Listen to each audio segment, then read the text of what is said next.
kanalımdan dünyadaki tüm dostlara selamlar, sevgiler, saygılar. Örgümü dediniz kanalıma hepiniz hoş geldiniz.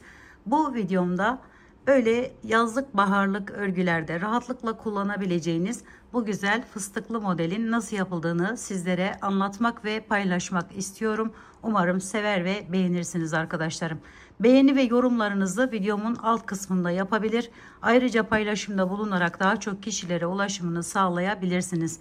Yukarıda i yazan yere basarsanız orada göreceğiniz bir bluz çalışması, bir hırka çalışması, bir yelek çalışması, böyle şallar, yani dilediğiniz bütün örgü projelerinizde rahatlıkla kullanabilirsiniz.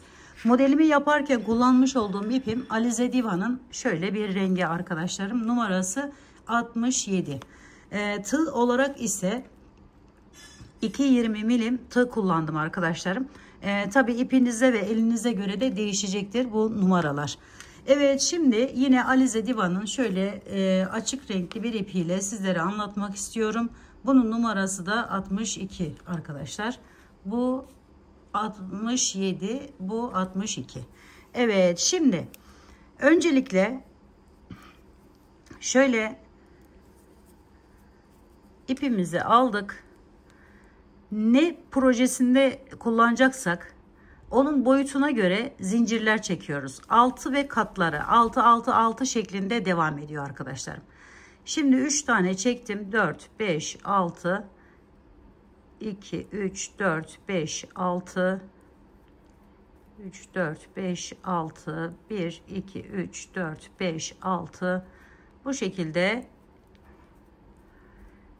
Evet, şöyle zincirlerimizi çektik. Biraz fazla çekebilirsiniz arkadaşlarım. Ki hani sonra zorlanmayın, fazlasını kesip atabiliriz. Dediğim gibi projenizi mesela bir bluz çalışması yapacaksak boyuna göre zincir çekiyoruz bu şekilde, altı ve katları olarak. Daha sonra üzerine geçelim şimdi. Burada bunu yaptıktan sonra 12 tane zincir çekiyorum. 1 2 3 4 5 6 7 8 9 10 11 12. Geliyorum, bakın bu tuttuğum yerden giriş yapıyorum ve buraya şu şekilde bağlıyorum sık iğne ile. Daha sonra burada bir tane zincir çekiyorum ve biraz yükseldim şu şekilde, üzerine bir aldım. Geliyorum, bakın bu zincirin hemen bakın şöyle altında yapmış olduğumuz sık iğnenin içerisinden giriş yapıyoruz. 1 üzerine aldık, 2 üzerine aldık, 3 üzerine aldık, 4. Ben 4 yaptım. Siz 5 yapabilirsiniz, 6 yapabilirsiniz. Bu fıstıkların dolgunluğunu ne kadar isterseniz. Hepsini topladım. Sonra şu şekilde tutuyorum, çekiyorum arasını. Bu arada bakın bunu tutmuştum.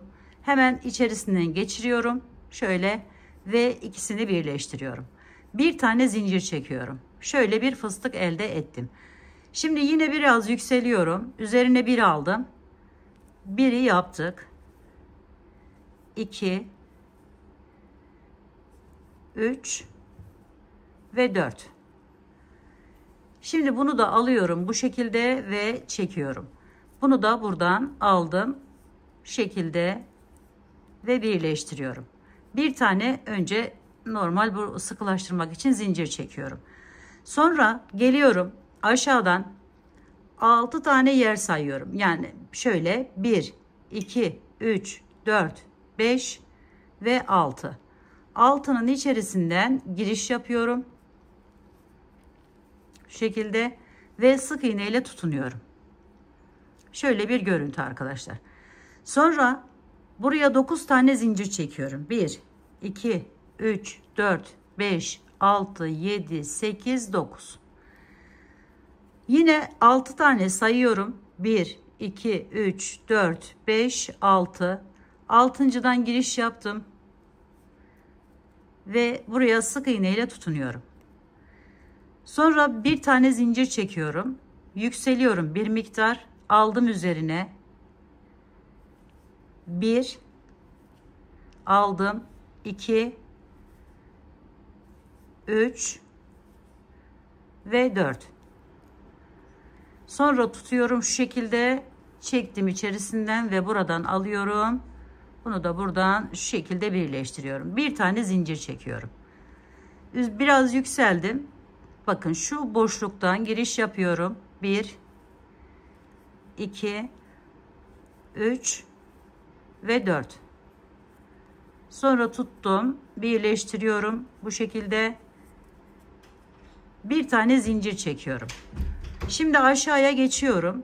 1 2 3 4 5 6. Altıncıdan giriş yapıyorum ve sık iğne yapıyorum, bağlıyorum buraya. 9 tane zincir çekiyorum. 1 2 3 4 5 6 7 8 9. Sonra geliyorum alttan 6 tane sayıyorum. 1 2 3 4 5 6. Buradan girişimi yapıyorum. Sık iğne ile bağlıyorum arkadaşlarım buraya. Bir tane zincir çekiyorum, yükseliyorum ve fıstığımı yapıyorum. Birinci fıstığımızı 1 2 3 ve 4. Sonra şu şekilde tuttuk, birleştirdik ve tekrar birleştiriyoruz. Bir zincir çekiyoruz, biraz yükseldik. 1 2 3 ve 4. Yine tutuyorum, birleştiriyorum. Bir zincirimi çektim. Geliyorum. Zaten burada bakın 6 tane yerim kaldı. Sondakinin içerisinden giriş yapıyorum ve buraya şu şekilde sık iğne ile bağlıyorum. Şimdi ilk sıramızı bu şekilde tamamladık arkadaşlarım. İkinci sıraya geçiyoruz. 12 tane zincir çekiyoruz yine. İlk baştaki gibi 1 2 3 4 5 6 7 8 9 10 11 12. Çevirdim örgümü. Şu şekilde bakın. İkisinin arasındaki bu boşluktan giriş yapıyorum. Şöyle. Buraya bir tane sık iğnemi yaptım. Sonra bir tane zincir çekiyorum, yükseliyorum.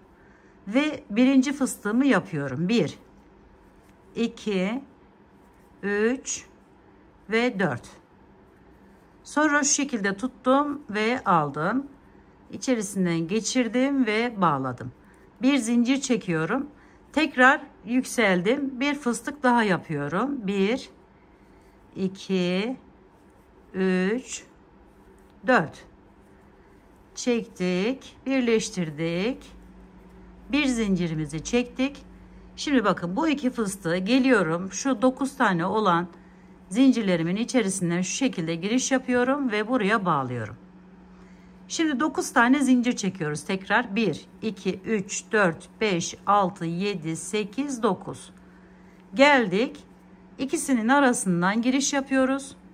Bu şekilde sık iğnemizi yaptık. Bir zincirimizi çektik, yükseldik. 1 2 3 ve 4. Dörtledik. Sonra birleştiriyoruz. Bir tane zincir çekip bir tane daha yapıyoruz.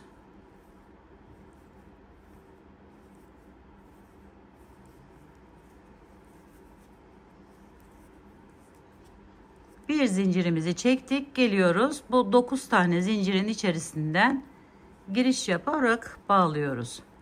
1 2 3 4 5 6 7 8 9 zincirimizi çektik tekrar. Diğerine geçip aynı işlemi oraya da uyguluyoruz arkadaşlar.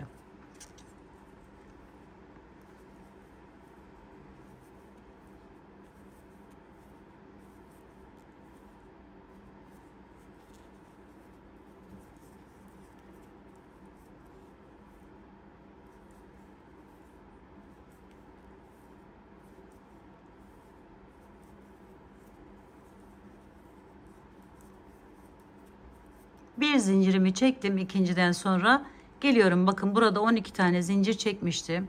Hemen şu şekilde içerisinden giriş yapıp buraya bağlıyorum. Sonra tekrar 1 2 3 4 5 6 7 8 9 10 11 12 zincir çektim. Dönüyorum Bakın kenarlarda bu şekilde bir görüntü elde ediyoruz. Kenarı da gayet düzgün oluyor arkadaşlar.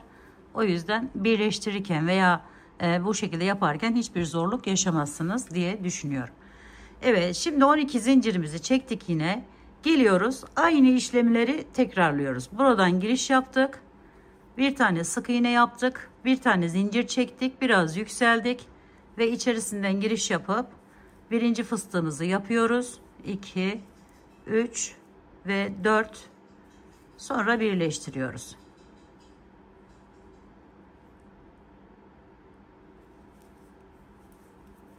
Şimdi bir tane zincir, biraz yükselip tekrar ikinciyi yapıyorum. 2, 3 ve 4. Bir zincir çektim, geliyorum. Bu 9 tane olan zincirimin içerisinden giriş yapıp oraya sık iğne ile bağlıyorum. Bakın şöyle bir görüntü. Bir buraya bakıyor, bir buraya bakıyor arkadaşlarım. Çok güzel, hoşuma gitti ve sizlerle paylaşmak istedim. 1, 2, 3, 4, 5, 6, 7, 8, 9.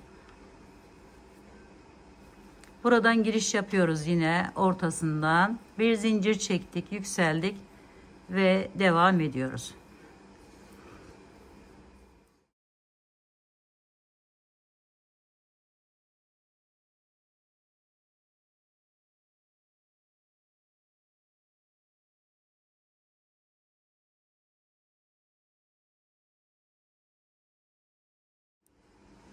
Geliyorum, bunu burayla birleştiriyorum. Sonra yine 9 zincir. 1, 2, 3, 4, 5, 6, 7, 8, 9. Geldik, ortadan birleştirdik. Bir zincir çekip fıstığımızı yapıyoruz.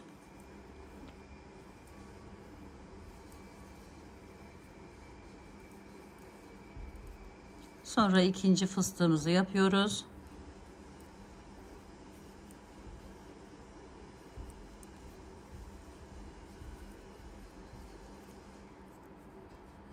Gelip şu kenardaki 12 zincirimizin içerisinden giriş yapıp bağlıyoruz. Bakın şöyle bir görüntü. Bir sıra daha birlikte yapalım. 1, 2, 3, 4, 5, 6, 7, 8, 9, 10, 11, 12. Anlayan arkadaşlarım izlemese de olur artık. Şöyle bağladım, bir zincir çektim ve devam ediyorum.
Evet, bakın şöyle bir görüntü elde ediyoruz. Şimdi bitirdiğiniz zaman arkadaşlarım şu en üst sırayı şöyle yine 1, 2, 3, 4, 5, 6, 7, 8, 9, 10, 11, 12. Burası artık mesela yapacağınız projeyi tamamladınız. Yeteri boyuta geldi. Daha sonra yapacağınız işlem 1, 2, 3, 4, 5, 6, 7, 8, 9 zincir getiriyorum. Ortadan bağlıyorum. 1, 2, 3, 4, 5, 6, 7, 8, 9 zincir getiriyorum. Ortasından ikisinin bağlıyorum. 1, 2, 3, 4, 5, 6, 7, 8, 9 geldim, bağladım. 3, 4, 5, 6, 7, 8, 9. Son olarak 1, 2, 3, 4, 5, 6, 7, 8, 9. Geldik, kenarda bağlıyoruz ve bu şekilde tamamlamış oluyoruz arkadaşlar. Bakın, modelimiz tamamen ortaya çıkmış oldu. En son bitirirken burası ekleme yerimiz zaten. Bir oradan bir oradan alarak mesela kola geldiniz. Kolu bu şekilde omuz kısmına ekleyebilirsiniz. Alt kısımları bu kenarlardan hani bir zincir buraya bir zincir buraya şeklinde ekleme yapabilirsiniz. Evet arkadaşlarım, bu videomun da sonuna gelmiş bulunmaktayım. Umarım sevmiş ve beğenmişsinizdir. Yapacak olan arkadaşlarıma şimdiden kolaylıklar diliyorum. Örgümü dediniz kanalıma abone olmayı, beğenmeyi, yorum yapmayı, paylaşımda bulunmayı unutmazsanız çok mutlu olurum. Bir dahaki en farklı, en değişik örgü model, teknik ve tasarımlarında görüşmek üzere. Hoşça kalın, sağlıkla kalın. Allah'a emanet olun arkadaşlar.